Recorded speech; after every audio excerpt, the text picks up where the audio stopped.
আমি আশা করি সেই দিনের অপেক্ষায় রইলাম।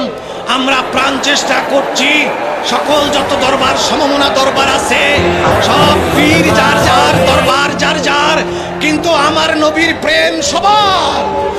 সব নবী প্রেমিক একত্রিত হয়ে অন্তত একটা, দুইটা, তিনটা দিনের জন্য বাংলার 15 কোটি মানুষকে যেন দেখাতে পারি যে আমরা সুন্নিরাও একত্র হয়েছি। আমি আশা করি এ কেন্দ্র করে যদি আমরা ওই বিশাল ময়দানে লক্ষ লক্ষ মানুষ জমায়েত হয়ে একবার যদি দাঁড়াইয়া মুস্তাফা জানের রহমত পে বলতে পারি, একবার যদি দাঁড়াইয়া ইয়া নবী সালাম আলাইকা বলতে পারি, বাংলাদেশের চিত্র পাল্টে যাবে।